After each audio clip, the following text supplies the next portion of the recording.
โดยสบายดีสบายดีสบายดีสาวโสดเนาะมื้อนี้ก็เข้าพร้อมกัน สองช่องเนาะทุกคนกับแม่สมหวังเพิ่นหลังจากที่ว่าบ่ได้มาหาตั้งแต่โดนเนาะน้องละ แม่นสบายดีอยู่บ่ สบายดี มาบัดนี้รู้สึกว่างามขึ้นเนาะ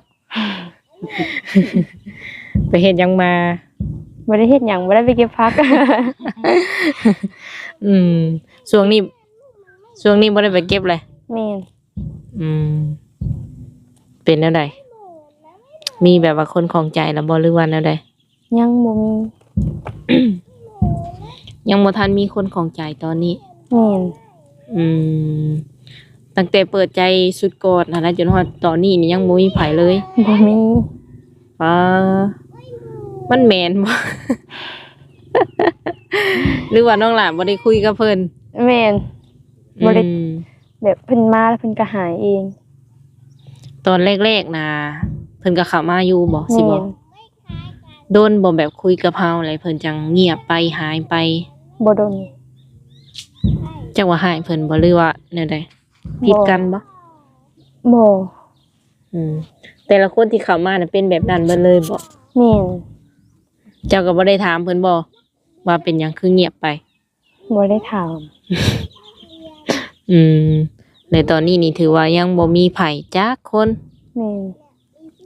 เปิดใจใหม่เนาะ โดย บัดที่นี่ถามว่าเปิดใจใหม่นี่สิมีเวลาคุยกับเพิ่นอยู่บ่คิดว่า น่าจะมีอยู่ ตอนนี้น้องหละเฮ็ดหยังอยู่ซะเฮ็ดเวียกเฮ็ดงานหยัง บ่ได้เฮ็ด ช่วงนี้หยุดไปเก็บผักบ่หรือว่ายังสิไปอีกอยู่อันนี้ หยุด หรือว่าหยุดซื่อ แม่น ๆหลังสงกรานต์ก็สิไปใหม่ โดย ไปงมปลา ไปงมปลา ได้หลายบ่ปลา ได้หลายอยู่ เอามาขายบ่หรือว่างมมาไว้กินนี่ เอามาขาย อันช่วงที่น้องว่าไปให้ไปนาคุมื้ออันใด แม่น ไปหาปลามาขาย โดย หรือว่าอยู่นี่ก็หาบ่ อันนี้แห้งอันนี้ สีมือจะบ่ได้ โดย มาตั้งแต่น้ำลายอ่ะ มาวันนี้เพิ่นบ่มีน้ำติเปิดใจในครั้งนี้คือน้องหละมีสเปคของหนุ่มๆตั้งไว้อยู่บ่ บ่มี รูปร่างหน้าตาบ่เกี่ยวบ่ โดย อายุนี่ได้จำกัดบ่ จำกัด เอาจากปีลงมา 50 50ลงมา โดย 50กว่าหรือว่าฮอด60นี่แม่นเบิดชิดบ่ แม่น เป็นอะไรแบบ เมื่อก่อนนี่คือน้องหลาว่าคุยได้เนาะมาตอนนี้คือเปลี่ยนใจแล้ว โดย เจ้าได้เห็นแบบหน้าตาเพิ่นบ่หรือว่ามีคนที่ประมาณ50กว่าหรือว่า60เข้ามาคุยอยู่บ่ช่วงก่อน มี แลเป็นอะไรแบบบ่โอเคบ่ เพิ่นไปเอง เสร็จมาแล้วก็หาย ตอนนี้ก็เลยเลือก50ลงมา แม่น 60นี่บ่ไหวบ่หรือแนวใด บ่ไหว ในความคิดน้องเนาะทุกคน เพิ่นจู้จี้จุกจิกเกินไปบ่ แม่น อืมประมาณว่ายังให้ตอบไวๆเดี๋ยวนี้บ่แบบนี้บ่ แม่นอยากให้ตอบตลอด ทางเจ้าเองบ่ค่อยมีเวลาสะดวกทั้งวัน แม่น อืมเฮ็ดหยังแหน่ในแต่ละวันมื้อหนึง หลายอย่างอยู่ ขายของพอบ่ แม่นพอห้านให้แม่ อันแม่ขายหยัง ขายตำ ขายตำสั่วตำหม้อบ่แม่นนี่บ่ แม่นขายน้ำ ขายน้ำขายใน บัดที่นี่บัดเคยอันเจอหนุ่มที่ว่าเพิ่นอยากเจ้าจีจุกจิกแน่เลยก็เลยรู้สึกว่าบ่โอเคแล้วก็บ่อยากคุยเลยบ่ โดย บางทีแบบว่าหนุ่มคนอื่นเพิ่นบ่เป็นแบบนั้นก็มีเด้ ส่วนหลายในเมื่อก่อนที่ว่าเพิ่นเข้ามาคุยนี่มีแต่ว่ารุ่นใหญ่เบิดเลยบ่ แม่น รุ่นเจ้าของนี่บ่มีบ่ บ่มี อยากได้ผู้บ่าวทางใดเป็นพิเศษ ไทยลาว ไทย ไทยเนาะ ยังบ่ยอมอีกคือกัน สู้ สู้ อืมเปิดใจหาคนคุยหรือว่าหาคู่ชีวิตตอนนี้ หาคนคุย ยังบ่ทันอยากได้คู่ชีวิตบ่ แม่น คิดว่าจะใช้เวลาโดนบ่คบกันจังสิเอามาเป็นคู่ชีวิตได้ ดนอยู่ ตอนนี้น้องละอายุเท่าไหร่ 18 18 ปีเนาะ ยังบ่ฮอด19 โดยในความคิดเฮาอยากแต่งงานตอนอายุประมาณจักปี 20ปลาย อยู่เฮือนอยู่ซานมีไอ้น้องกันจักคนน้องละ มีอ้ายลูกน้าสาว บ่ไอ้ บ่แม่ น้อง น แบ ลู บ กลุง ไอ้น้องเฮาเลยนี่นะ บ่เป็นลูกสาวเดียว เป็นลูกสาวเดียวบ่มีอ้ายบ่มีน้อง แม่น อืมแสดงว่าต้องเอาแบบผู้บ่าวหรือว่าสามีมาอยู่นำบ่ในอนาคต แม่น ไปอยู่นำเพิ่นบ่ได้บ่ เที่ยวไปเที่ยวมาก็ได้ ฝั่งไทยหรือว่าอยู่ต่างประเทศนี่ก็สามารถไปได้เนาะ โดย อืมเคยมีไผมาหาฮอดเทือนแล้วบ่ บ่มี น้องละเคยไปหาเพิ่นบ่ ยัง เคยไปฝั่งไทยอยู่บ่ บ่เคย ไปเล่นไปเที่ยวก็บ่เคยเลย บ่เคย โดยสงกรานต์นี่สิไปเล่นไสซะบ่ บ่ได้ไปไส ช่วงเวลาที่ว่าเฮาแบบเงียบไปที่ว่าบ่ได้ออกคลิปนี่คือน้องละเฮ็ดหยังอยู่นอกจากงมป่า งมป่าแล้วก็ไปนา ไปนางมป่าเบิดเท่านั้น แม่นไปเบิดมือ อ๋อ คำจังได้มา จ้ะ มื้อหนึงได้จักแสนน้องละ แสนหนึ่ง ได้แสนเดียว แม่น งมป่าเบิดมื้ออันใด แม่นมันบ่มีป่า เป็นน้องแบบใดอันนี้ค่ะ ห้วย แบบของรวมเลย แม่น บ่แม่นแบบว่าของคนใดคนหนึ่งเลี้ยงเนาะอันนี้เนาะ แม่น ใครสามารถแบบว่างมได้ก็คือเอาไปเลยบ่ โดย อืมแม่เพิ่นก็ถ้าพ่อกับถ้าแม่เพิ่นก็ยังอยู่นํกันบ่น้องล่ะ โดย อายุประมาณเท่าใดตอนนี้ เม30ปลายพอ40ปลาย ยังหนุ่มเนาะ พ่อกับแม่โอเคบ่ที่ว่าเฮาออกมาเปิดใจ โอเค เพิ่นบ่ได้ว่าแนวใดบ่ บ่ ถ้าว่าเฮาสิมีแฟนอายุประมาณแบบว่าไล่เลี่ยกันกับพ่อกับแม่ประมาณนี้นะทางพ่อกับแม่เพิ่นสิรับได้อยู่บ่ รับได้ เพิ่นสิบ่ว่าแนวใดติเนาะ เคยถามแบบยังๆเบิ่งแล้วบ่ เคย เพิ่นว่าแนวใดกับเฮา รับได้ เอออยากได้คนที่ว่าร่ำรวยบ่หรือว่าฐานะปานกลาง ฐานะปานกลางก็ได้ ทำมาค้าขายก็ได้เนาะ โดย ส่วนในแบบว่าครอบครัวเฮานี่ได้สถานะเป็นประมาณใด ธรรมดา พอได้อยู่ได้กินอยู่ที่น้องล่ะ แม่น อืมพอได้อยู่ได้กิน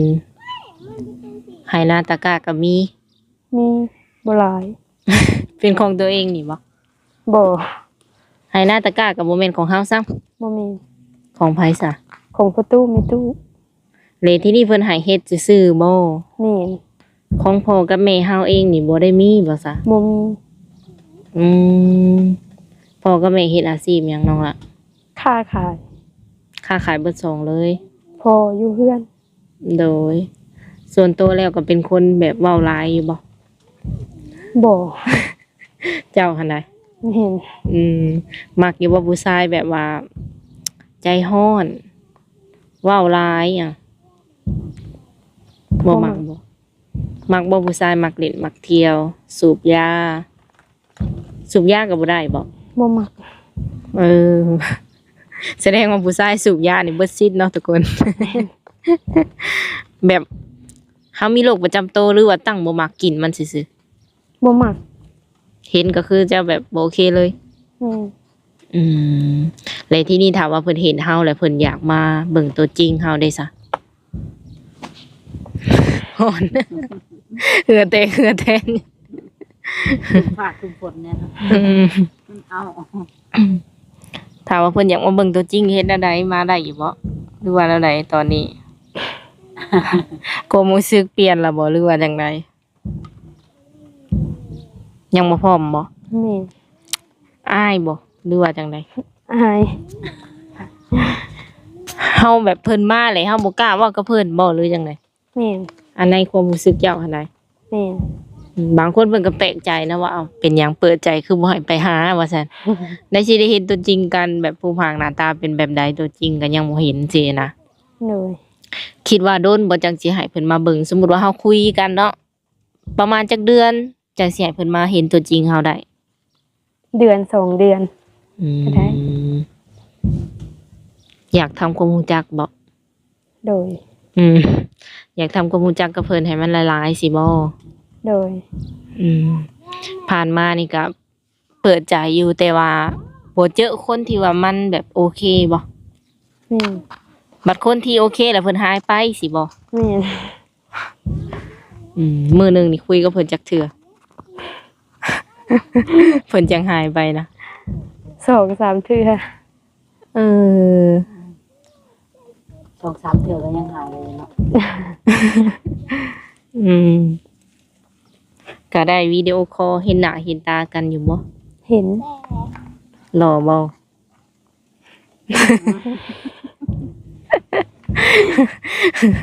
กระพริบตาเลยแสดงว่าหล่อเนาะ ถามว่าเพิ่นเห็นคลิปนี้แล้วเพิ่นอยากกลับมาคุยนี่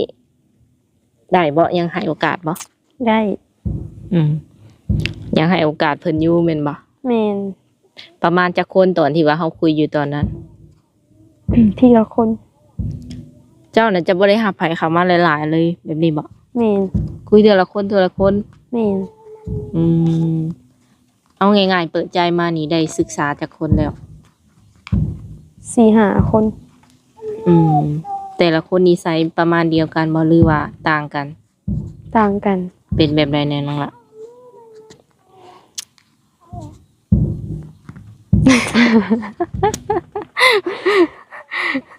ยังว่าแต่มูลจักว่าสิว่าจังใดบ่ แม่น เอาคนหนึ่งเจ้าก็ว่าจุกจิเจ้าจี้จุกจิกเนาะ แม่น เอาอีกคนเป็นแบบใดแบบมีอยู่บ่คนใจดีกับเฮากะ มี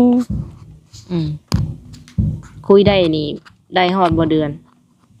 บ่ฮอด ประมาณจักมื้อ บ่ฮอด10ซ้ํ 10มื้อ บ่ฮอด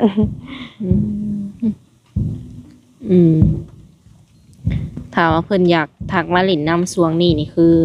ว่างอยู่บ่สวงนี้ โดยวาง สามารถโทรหาได้อยู่บ่ ได้ ส่วงสงกรานต์นี่จะหยุดไปหาปูหาปลาหรือว่าไปเก็บผักเนาะ แม่น กลางคืนนี่สามารถคุยกับเพิ่นได้ฮอดประมาณจักโมงดึกสุด 9 โมง 9 โมงแม่นอนแล้ว โดย 9 โมงขึ้นไปแล้วแม่นจะแบบเตรียมตัวเข้านอน แม่น แต่ละเทื่อก็เป็นแบบนั้นบ่หรือจังได เป็นแบบนั้น กลางเว้นนี่ได้สามารถทักมาได้ตอนใด ช่วงบ่าย ช่วงบ่าย ตอนเช้าน้องหลายเฮ็ดหยังไง ๆขายเครื่องบ่มีเวลา คือขายเครื่องนี่ขายกับแม่2คนบ่ แม่น ลูกค้าหลายบ่แต่ละมื้อ บ่ แต่ว่ายุ่งๆแน่บ่ แม่น เป็นห้านใหญ่บ่น้องละ บ่ใหญ่ ห้าน้อย โดย มีแบบว่าแนวอยู่แนวกินบ่ ๆแม่น ๆมีบ่แนวกินกับข้าวเนาะ เบิดเลย เบิดเลย แม่น แต่ละมื้อนะก็มีบ่แนวกิน มี กับข้าว เพิ่นเห็นแม่สมหวังถามแล้วคิดว่าอยากกินข้าวเบิดได้เพิ่น ประเภทแบบได้ขายแนวกินกับข้าว ขายปิ้งจำเอ็นปิ้งหมู ปิ้งไก่ได้เนาะปิ้งไก่พันธุ์ก็มี ได้ปิ้ง มันจะจำเองปิ้ง แม่น ถ้าว่าสิท่านใดท่านหนึงเพิ่นอยากพาเจ้าไปเที่ยวมุกดาหารนี่จะสามารถไปได้บ่ อยาก ไป ไป ทั้งเจ้าแล้วก็ทั้งพ่อทั้งแม่ไปสินะ ได้ ได้บ่เพราะว่าเมื่อก่อนน่ะ เคยมี FC ท่านหนึงเพิ่นถามหาเจ้าเนี่ยเพิ่นว่าอยากพาเจ้าไปเที่ยวมุกดาหารคันเพิ่นสิบ่เว้าขี้ตัวข่อยเด้ อยากให้เจ้าไปกับพ่อกับแม่ประมาณนี้แหละคือว่าสามารถไปได้เนาะ โดย ถามว่า FC ท่านนั้นเพิ่นเข้ามาเบิ่งคลิปนี้แล้วก็ทักมาลงอีกก็ได้เนาะ ได้ คือตอนนั้นเพิ่นว่าติดต่อบ่ได้เหรอโทรศัพท์มีปัญหาบ่ แม่น เขาก็เลยตอบไปว่า เจ้าน่ะใช้โทรศัพท์นำกันกับแม่บ่แม่นบ่ กับพ่อบ่แม่นกับอ้าย คือว่าจะ กับอ้าย ทักมาแชทมาก็บ่ตอบเพิ่นว่า แม่น เพิ่นอยาก ไป ชวนเจ้าไปลิ้นทางมุกดาหารอยากเอาไปทั้งแม่ทั้งหยังนั่นแหละอยากพาไปกินของแซ่บอยากพาไปซื้อของงามเพิ่นน่ะเพิ่นว่าไปสินะแต่ว่าทักมาเนี่ยเจ้าบ่ตอบเพิ่นว่าเขาก็เลยตอบไปว่าจักว่าโทรศัพท์เรามีปัญหาว่าเราใช้นํกันกับแม่แล้วนะคือว่าคันจื้อบ่ผิดเขาว่าแม่นบ่ ใส่กับอ้าย ใช้กับอ้ายเนาะ แม่น คือตอนนี้มีโทรศัพท์เป็นของตัวเองแล้วบ่ยังบ่มี บ่มี เอาแล้ว ยังใส่กับอ้ายคือเก่า แม่น อ้ายนี่อ้ายแบบใดอ้ายนี่อ้ายลูกป้าลูกลุงนี่บ่ ลูกลุง อืมแต่ว่าอยู่เพื่อนเดียวกันบ่ แม่น เออพ่อเล่าน่ะเป็นอ้ายของแม่เจ้าบ่ แม่น เออแสดงว่าอยู่เพื่อนนี่บ่แม่นเพื่อนส่วนตัวที่เจ้ากับพ่อกับแม่อยู่เลยเนาะ เพื่อนส่วนตัวแต่ว่าอ้ายมาอยู่นํ เพิ่นบ่มีเพื่อน พ่อเพิ่นไปไทย เออพ่อกับแม่เพิ่นไปไทย แม่น อืมอ้ายอายุจักปี 24 24ยังโสด โดย เออก็ฝากถึง FC ท่านนั่นเนาะทางว่าเขามาเบิ่งคลิปนี้แล้วก็ทักมาหาน้องเพิ่นได้เด้อเนาะ